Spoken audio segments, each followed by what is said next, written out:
The following is a message from N.A. Poe and Adam Kokesh from inside the Federal Detention Center in Philadelphia. The Panic Hour and Adam vs. Man are proud to announce Smoke Down Prohibition Part 6 at 3:30 p.m. on June 8th, featuring a moment of cannabis reflection at 420 on the north side of the White House to demand a joint summit with President Trump and to demand an end to the criminal insanity of the drug war in America. Please RSVP to the Facebook event page linked below to spread the word and share the video. As political prisoners, we may not be there in body, but we will be there in spirit. Choom choom, motherfuckers. Choom choom. Caviar is bud that's been dipped in a honey oil and then that's been rolled in peach. I can't do my dancing anymore, otherwise my pockets will get really wet. Was immediately drawn to a more adventurous lifestyle.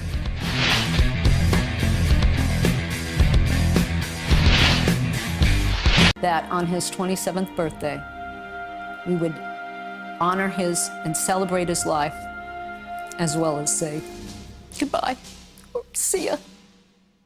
Imagine if you can, however, in the midst of such unbearable grief, in the middle of their deepest sorrow and struggling to cope with their loss, they receive word that someone's planning to picket the funeral of their son and even make their day worse. My casualty affairs officer had pulled me aside as soon as I landed, and he said there's a chance that there will be some protesters at Brennan's funeral. In Kansas, there is a radical and extremely misguided group of fanatics that twist a Bible full of hopes for their own demented purpose. They travel to the funerals of our war fallen, our American heroes, proselytizing their perverted and twisted truth. These protesters use the backdrop of the broken and the service of those who sacrificed everything as a platform for their message of hate. Everything I stood for, they were coming against. Everything this young man stood for and gave his life for, they mocked. It was another surreal moment of who would protest a funeral. It was really upsetting to know that someone would want to come and disrupt our special time to say goodbye to our son, who was fighting so that they could have the freedom to come and picket. I knew I wasn't going to probably go out there and start busting some heads, but I was going to do everything I could to make sure that that didn't happen. And I could see across the way a few of the people with their signs, and just down the street, I heard this sound.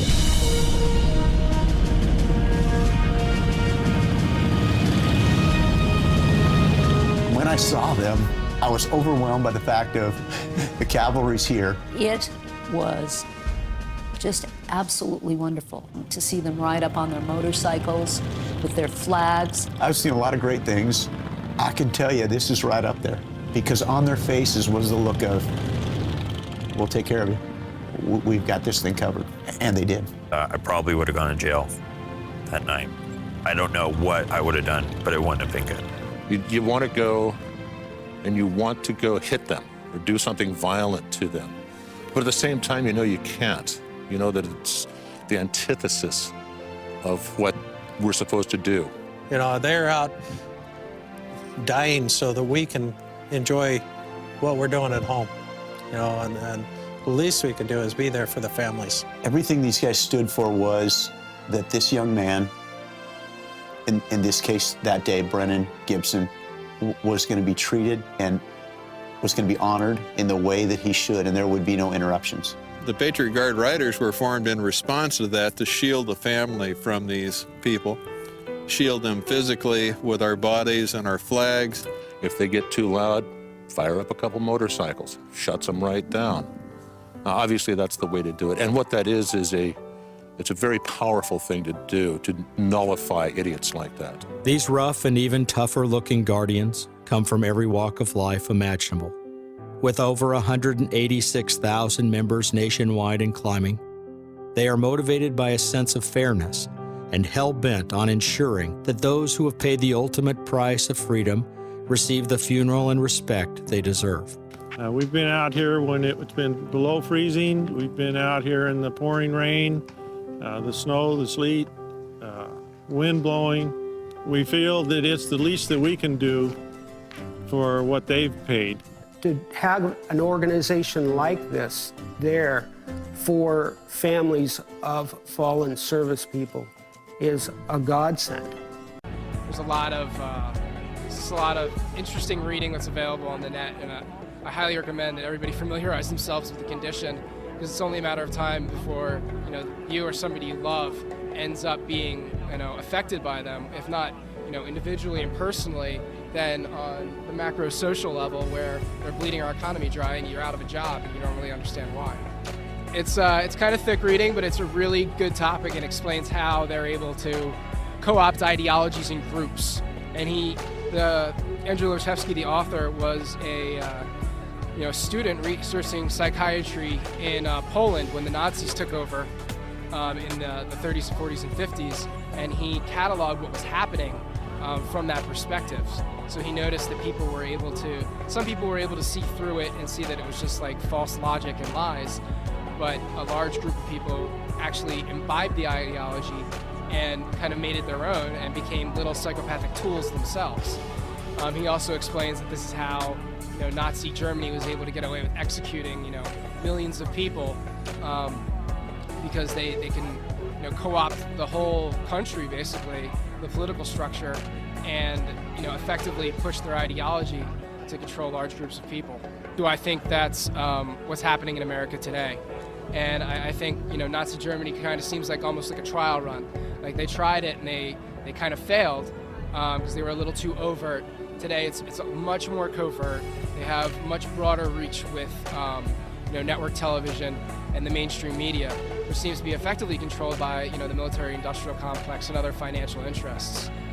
There's lots of interesting studies that show the concentration of power and wealth in the hands of very few people, and when that happens and they want to stay on top, they're willing to do anything, to go to any lengths to stay there. And I think that's basically what's happening in America, except we don't have enough awareness of psychopathy right now. We don't understand that they can be politicians, they can be CEOs, they can be religious leaders, and so many people just want to follow someone. They want to follow an ideology, and they don't have the time or the discernment to see through the lies and how they're actually being used to effectively control or combat normal conscience-filled human beings. So if we keep going down the path we're going, I don't think we'll be able to have things like this. We're going to end up with concentration camps or worse. But what really keeps me up at night is just the idea that sooner or later, they're going to win. And I think the only way we can stop that is by spreading information about what kind of people they are, how they operate, what their weaknesses are, and that's really our only shot at beating them. It's like David and Goliath, because we don't have money, we don't have resources, but we have knowledge and truth.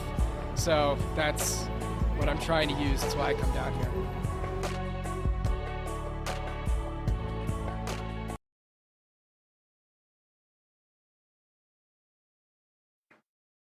Strange things are happening in my brain.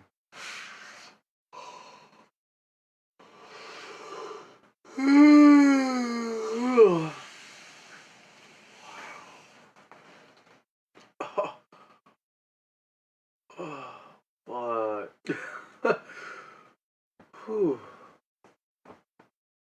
Hey, Balloon.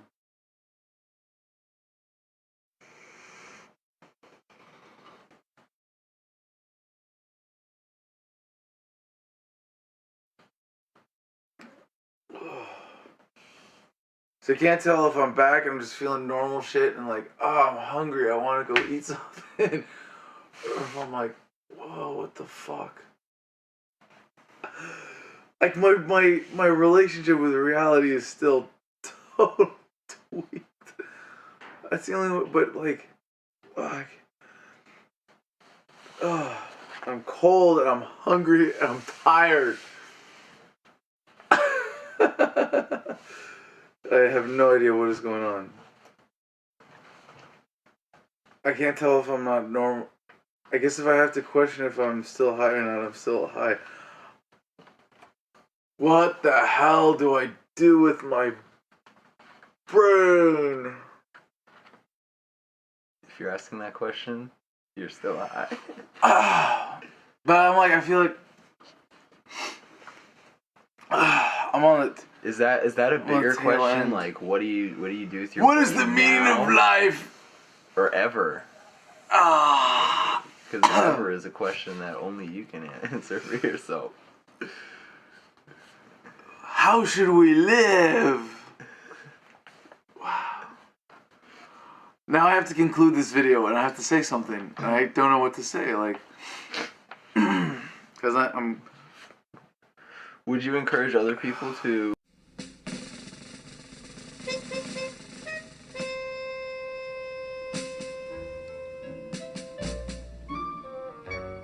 You're full of beans and so's your old man. Oh, yeah? Yeah! Says who? Says me. Oh, yeah? Yeah! I double dare you. The exact exchange and nuance of phrase in this ritual is very important. Are you kidding? Stick my tongue to that stupid pole, that's dumb. That's because you know it'll stick. You're full of it. Oh, yeah? Yeah! Well, I double dog dare you. Now it was serious. A double dog dare. What else was left but a triple dare you? And finally, the coup de grace of all dares, the sinister triple dog dare. I triple dog dare you. Schwartz created a slight breach of etiquette by skipping the triple dare and going right for the throat. All right, all right. Yeah, of course. Come on, Karen.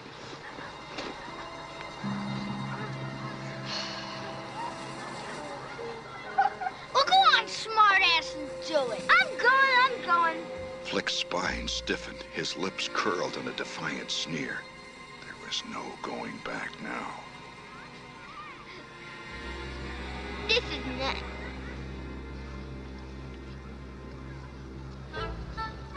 Stop. Stop. Stop! Stop! Stop! Stop!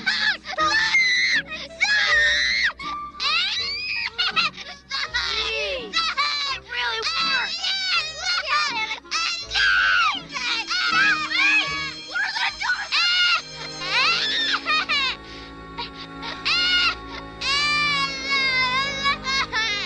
Come back. Come back. The bell rang. But what are you gonna do? I don't know. The bell rang. Yeah. Come back.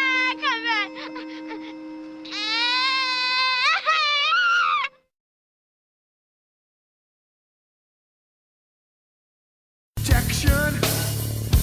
This is a bad idea. Objection. This is a bad idea. Objection. This is a bad idea. Here is the path to the dark side. Fear leads to anger. Anger leads to hate. Hate leads to suffering.